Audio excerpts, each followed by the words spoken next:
Assalamualaikum warahmatullahi wabarakatuh. Keselamatan, selamat di jalan, selamat mendidik anak, selamat mencari rezeki. Warahmatullah, kerahmatan, gampang mengerti maksud orang lain, gampang menerima ilmu, gampang mengaplikasikan karakter yang baik. Wabarakatuh, keberkahan, diberi sedikit cukup, diberi banyak alhamdulillah. Semoga semuanya melekat dan melimpah kepada diri Anda semuanya. Oke? Hari ini kita akan sharing beberapa nama saya sebut sebagai kode etik, di mana mereka bertiga itu adalah yang memicu, yang menginspirasi, yang membuat saya berpikir mengenai hal ini. Siapa saja? Yang pertama, Adam Grant. Adam Grant, bukan D ya, T. Grant.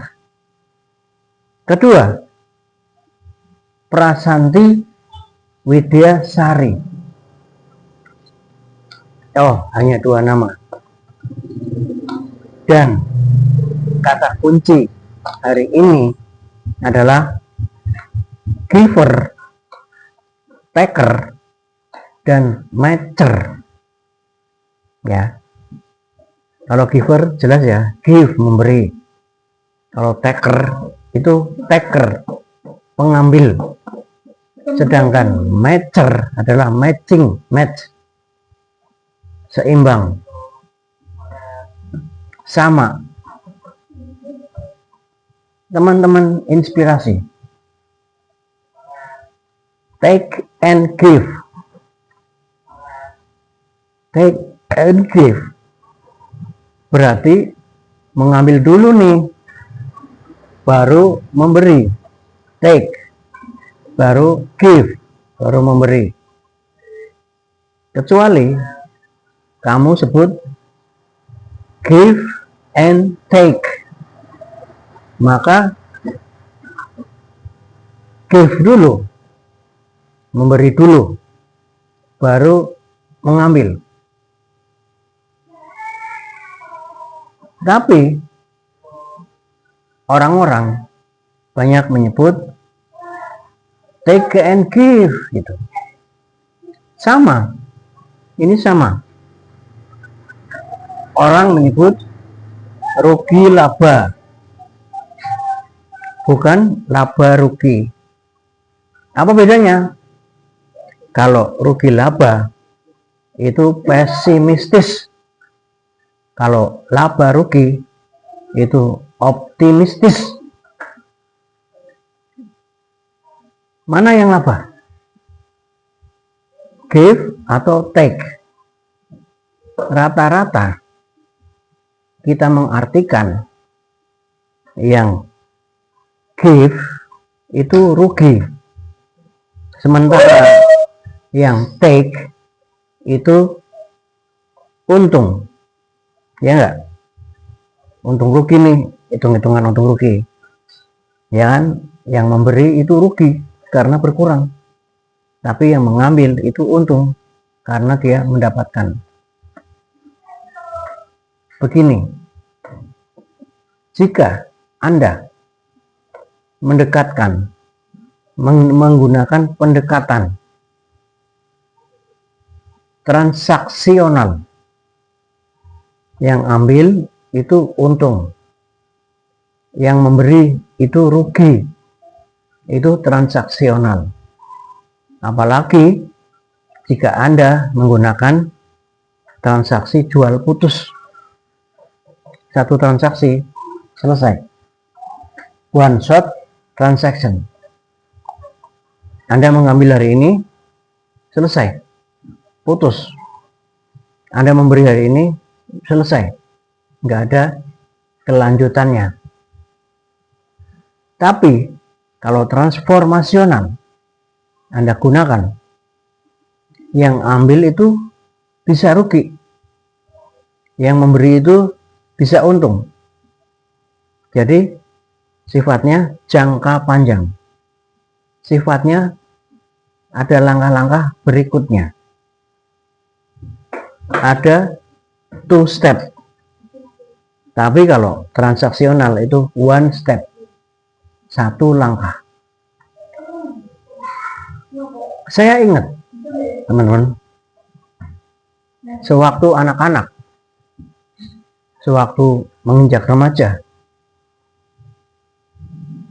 sewaktu belum dewasa, saya diberi ilmu yang pada waktu itu saya belum paham apa arahnya.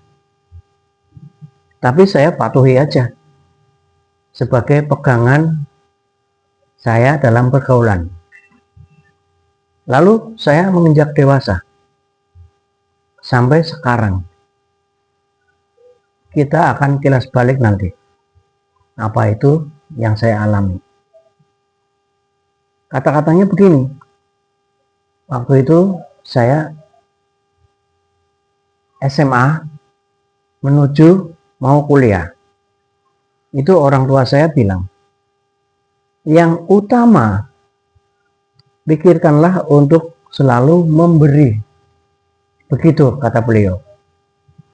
Saya belum paham apa maksudnya, apa artinya, dan apa konsekuensinya. Saya jalankan aja, saya selalu memberi uang, memberi nasihat, memberi ilmu, memberi kebaikan kepada orang-orang. Alhamdulillah, baru-baru ini saya ketemu di FYP saya di HP, itu dari Olengka, itu dosen ITB. Namanya siapa? Namanya Prasanti Widyasari. Itu menjelaskan dari Adam Grant. Adam Grant adalah psikolog organisasi. Jadi psikolog di dalam organisasi.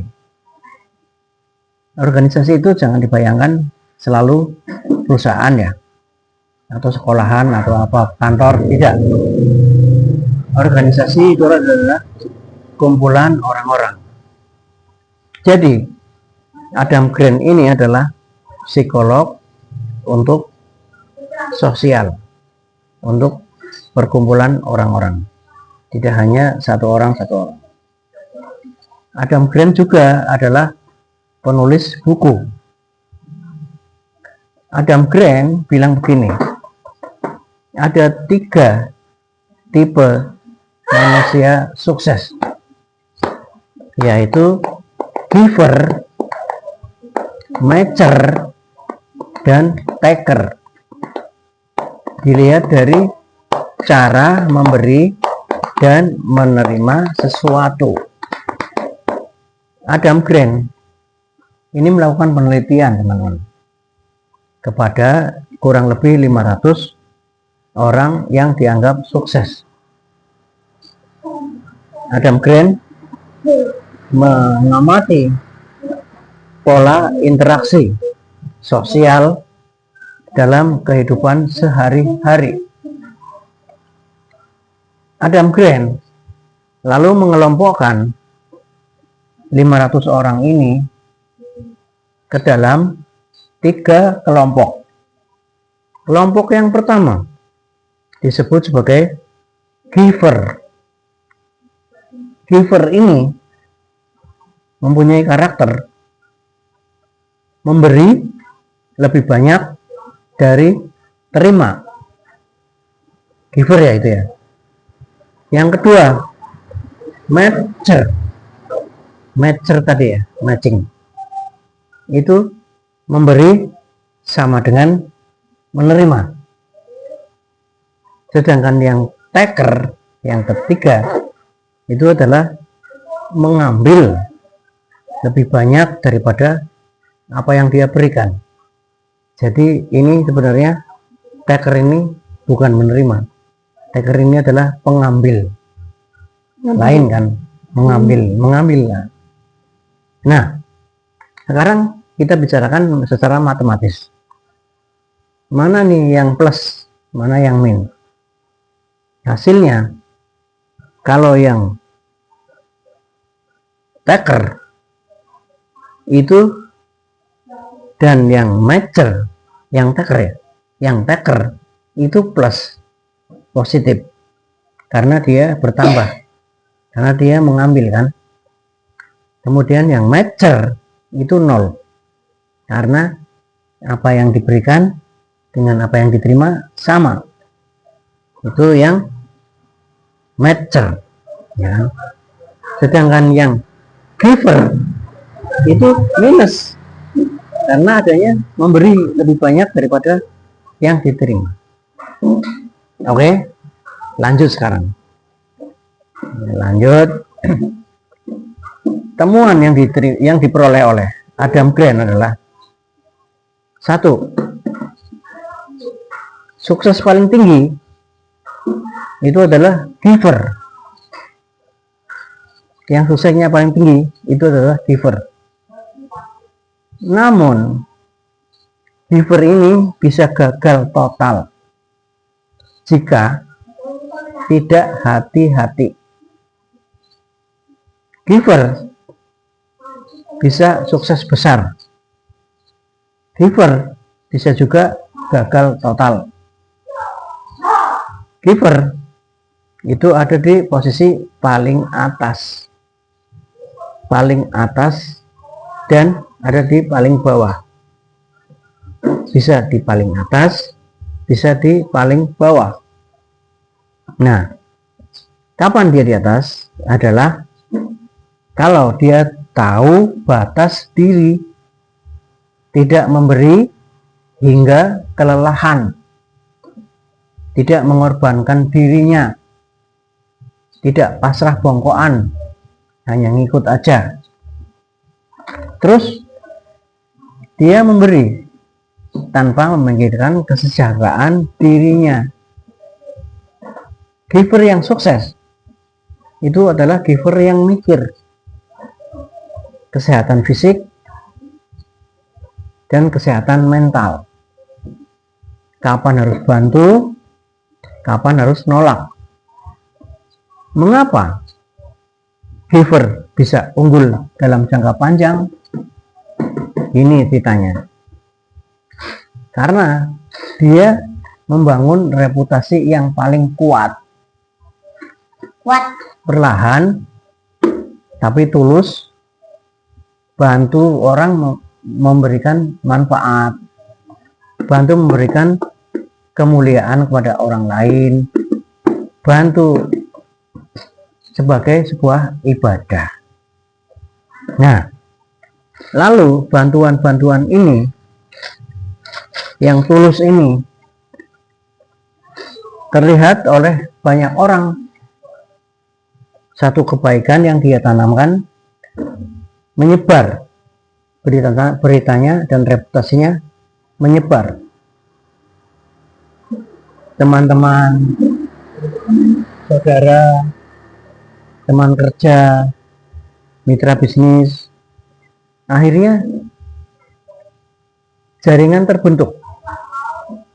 Apalagi kalau dia itu rutin, konsisten, jadi kebiasaan. Nah, demikian si giver itu.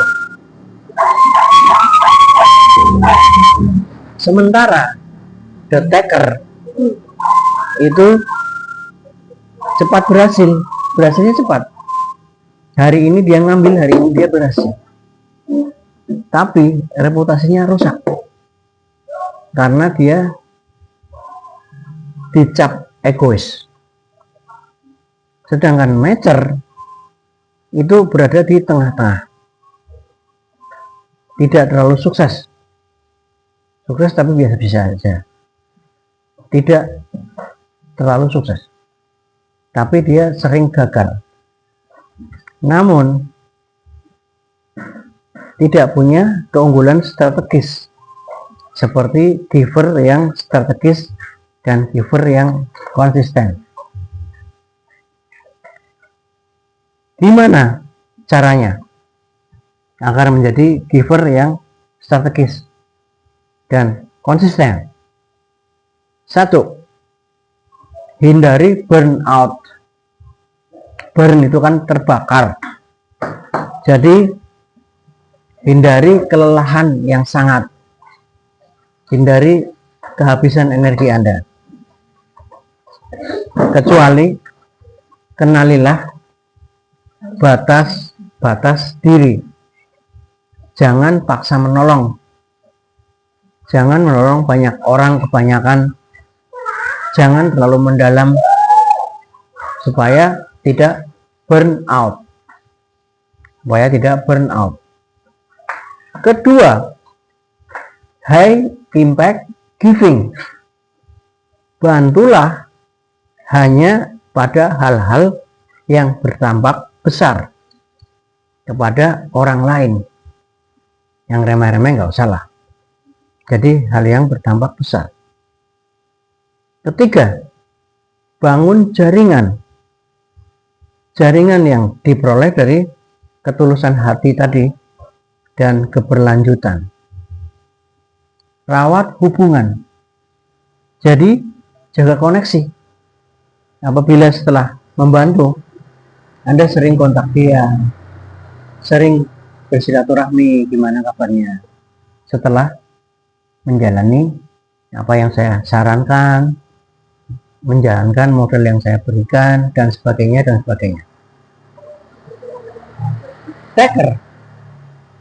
Taker ini egois. Udah pokoknya taker itu egois. Matcher itu dikenal hitung-hitungan. Jadi memberinya berapa, mengambilnya berapa, itu dihitung dia. Harus adil. Tapi giver itu tetap sebagai pemenang. Strateginya yang tepat. Jaringan sosial paling kuat. Reputasi paling terpercaya.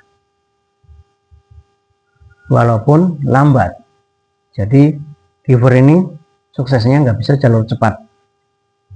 Tapi hasilnya kokoh. Tidak mudah hancur seperti taker. Di sini kata kuncinya adalah ketulusan, kesadaran diri, kemampuan memilih kapan harus bantu, kapan harus nolak. Nah, itu secara ilmiahnya. Nah, sekarang ada jaminan enggak Pak bahwa giver yang strategis itu jangka panjang, bahwa giver yang strategis itu transformasi, bukan transaksi? Ada. Menurut Al-Quran dan hadis, ini ada sistemnya. 1. Saling memberi hadiahlah. Kalian niscaya kalian akan saling mencintai. Hadis riwayat Al-Bukhari. Nah, di sini berarti kan transaksi itu tidak harus kalau saya bantu si A akan bantu balik ke saya. Tidak. Bisa begitu, bisa tidak. Ya kan? Saling memberi, hadiahlah kalian. Saling memberi aja. Niscaya kalian akan saling mencintai. Di sini kan jaringan kan? Ya kan? Misalnya Anda membantu office boy, Anda membantu staff yang masih muda, Anda membantu anak baru, Anda membantu staf yang paling bawah, mereka akan senang. Ini dengan ketulusan ya. Lalu mereka mendoakan Anda. Mereka mendoakan Anda. Mereka akan mensupport Anda, membantu Anda, apapun yang Anda minta. Di rumah, ya enggak? Anda baik sama tetangga, suka memberi, maka itu adalah keamanan yang melebihi pagar-pagar besi di sekitar rumah Anda. Bahkan keamanan otomatis menggunakan IT, itu pakai remote, kalah jebol dibanding kebaikan-kebaikan yang Anda tanamkan kepada tetangga Anda. Kalau ayam Anda lepas, maka mereka akan bilang, Pak, ayamnya Pak, ini saya kembalikan. Kucing Anda yang anggora itu lepas, Pak, ini kucing Bapak Pak. Coba kalau Anda menjadi taker terus, pengambil terus, maka terserah mau hilang mau rusak, itu milik dia. Kedua, memberi, baik sedekah, kebaikan, hadiah, akan dibalas berlipat ganda oleh Allah. Ini ada di Az-Zumar ayat 51. Ini kembali tadi, bahwa transaksional itu tidak berlaku, tapi transformasional. Jadi kamu memberi kebaikan kepada orang, Allah yang akan membalas kebaikan itu berlipat ganda, kawan. Jadi bukan orang itu yang membalas Anda. Ketiga, prinsip kebaikan akan dibalas kebaikan. Akibat buruk dari perbuatan buruk akan kembali ke orangnya. Demikian juga memberi kebaikan. Memberi adalah menerima. Memberi adalah menerima dari Tuhan. Tangan di atas, memberi lebih utama daripada menerima. Hadis riwayat Tirmidzi. Jadi ini ada jaminan bahwa giver adalah yang paling sukses, bukan yang matcher, bukan yang taker. Demikian dari saya, semoga kita bisa mengambil pelajaran. Terima kasih. Assalamualaikum warahmatullahi wabarakatuh.